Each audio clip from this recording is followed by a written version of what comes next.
we covered previously, there was a teacher who made a video called, what was it, the fallacy of patriarchy or something like this, the fact that it's nonsense. It's the patriarchy paradox, I believe. Yes, that's right. And for the crime of saying that the feminists are wrong, he lost his job. The head teacher came to him and said, you need to take that down. You can't teach it in the classroom. And he's like, right, I won't teach it in the classroom. It's, my private work. But you give me one good reason to take it down. And he couldn't, so he didn't. And then they fired him. So he's countersuing to get his job back because he shouldn't have been let go. And the spokesman for the college gave a letter in the Daily Mail explaining his position since we've covered it. And you can get it on screen. I don't know why he's writing for the Daily Mail, but okay.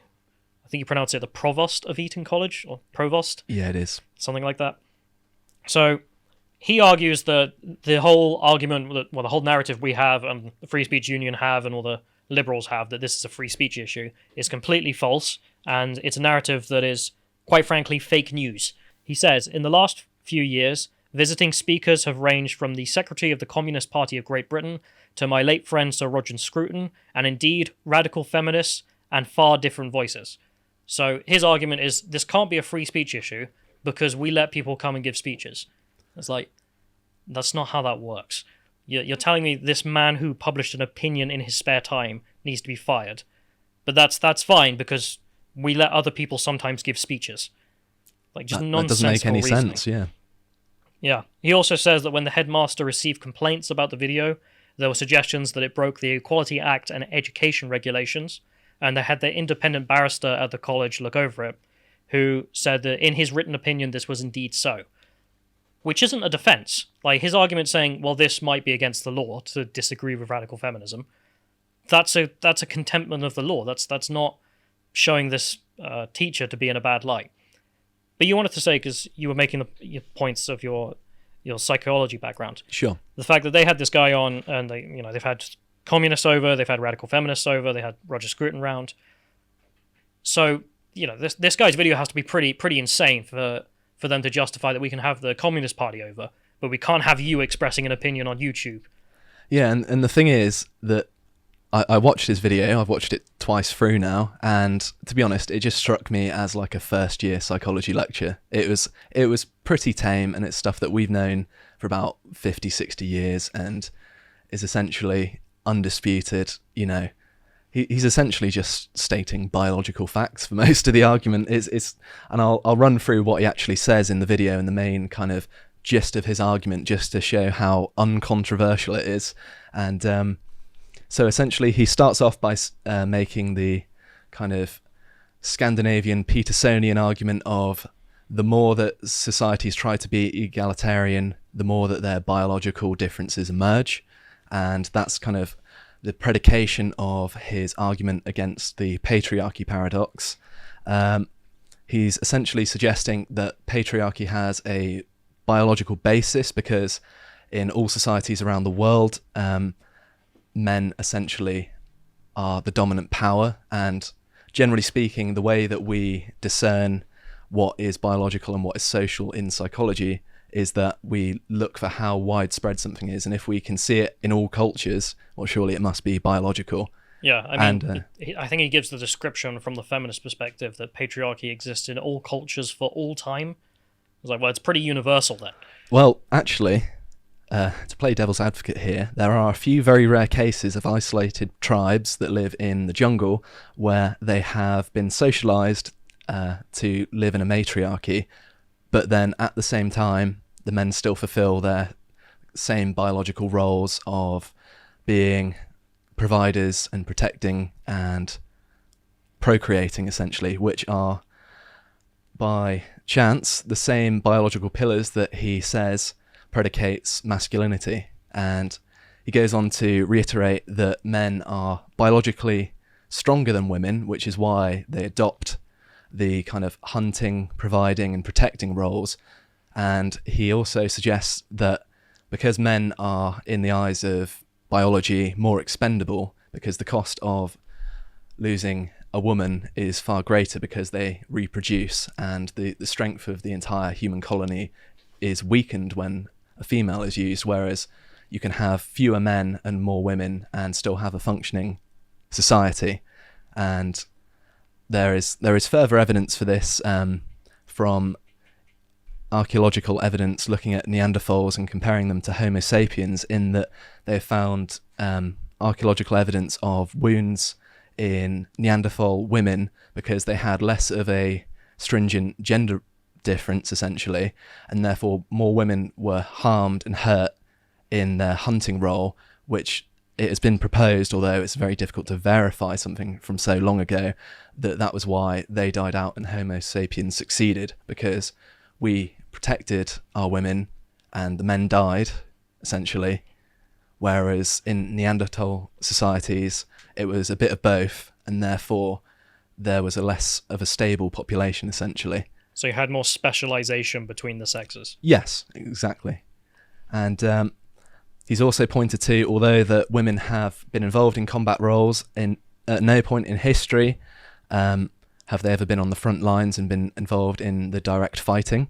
So make of that what you will. I think he mentions actually the what is it, the IDF, the Israeli Defense Force? Yes, he does. So you have mandatory conscription for women in Israel. But even then, they don't send them to the front lines whenever they can. Yeah, well, he was saying essentially some of the equipment that they have to carry is just physically too heavy for them. They don't have the upper body strength that men have due to their production of testosterone that women otherwise have. But this is all biological, and this is why you're saying it's the kind of thing they teach you in psychology. It's like, look, the societies are different on gender lines and sex lines because of biology. Yeah. So is this something you actually covered in first year, or is it... This was essentially basics. This is fundamental, essentially widely accepted. There's no one really disputing it beyond ideologues. But most psychologists you would speak to, they would be like, yeah, what's the problem? There's nothing wrong here. The only thing that you could perhaps argue is that he says with a certain amount of certainty about stuff that we haven't actually observed. So there are theories about kind of human evolution there that he expresses with perhaps a bit more certainty than a psychologist might, but they are still the most widely accepted theories. I would also like to draw attention to two things that he did say that I noticed that were wrong. One's a very trivial one, that he said that slave men built the pyramids, but they're actually paid. We have the hieroglyphs to prove it. And also he said there's no evidence of matriarchy in nature, but elephants. Yeah, types of spiders as well, I believe. Yeah, that's right, yeah. But nothing too related to human beings is essentially what you can take from that. And, I don't know about the animal kingdom. Is it primarily patriarchal, or is it a bit of a mix? Or it varies. I'm not like a naturalist, okay. But obviously you've got things like seahorses taking over the child rearing role there, so it's not always along typical lines, but as a rule of thumb, yes. Anything related to humans as well is pretty patriarchal. Yeah, in mammals it's probably more common than in other species like insects and kind of crustaceans and that sort of thing. It's going to be a bit different. Is there anything else you got wrong, or? No, that was it. Other than that, it was pretty solid, kind of evidence-based 30-minute video, and I recommend people actually go and watch it because it was interesting to me to hear it articulated quite so well, actually. He was clearly a good speaker, and it's a shame that there's been so much pressure put on him. So this is where the success comes in. So I'm a member of the Free Speech Union, so you get emails from them, and he's also a member of the Free Speech Union, this teacher. So they're defending him and trying to get him his job back. And I think he's raised £50,000 now, which is rather large amount of money. So I'm sure he'll get a good lawyer. That's probably like his year's salary at Eton, isn't it?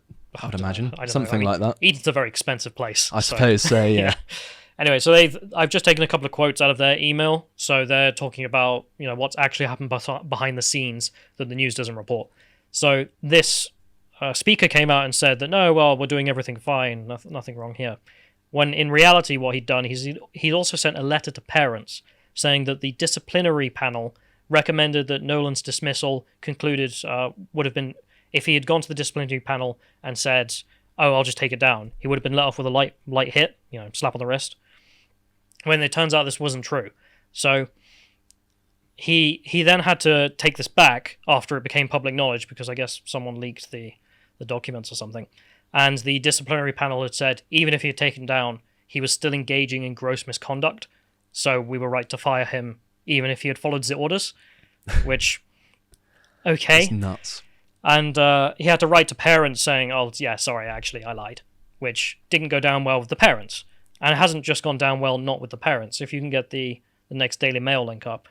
A bunch of old Etonians are also very upset about it.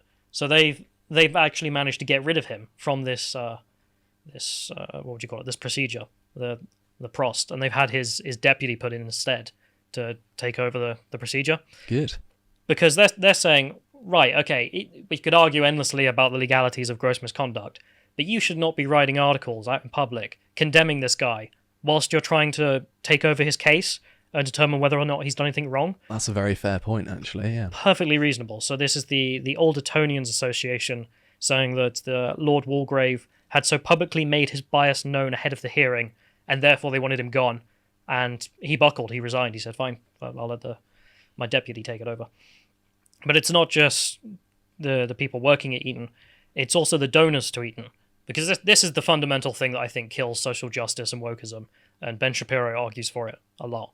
Which is, if you're an alumni of a university or a school or a college, if you just say to them, right, stop this, or I'm not going to give money to you when I die, especially if you're one of the more successful alumni, they usually back down. Because you remember the Cecil Rhodes thing. Like, the donors wrote in and said, no, if you mess with this, we're just not going to give you money. And they buckled and they said, right, we'll take it off. I don't know if they've subsequently gone back on that, but I remember at the time they did this. And so the donors have issued a statement talking to the college saying, the sense among middle-ranking donors is that the least we can do is support the efforts of the current generation of boys who seem to have a better understanding of the school's values than its own leadership. Pretty scathing.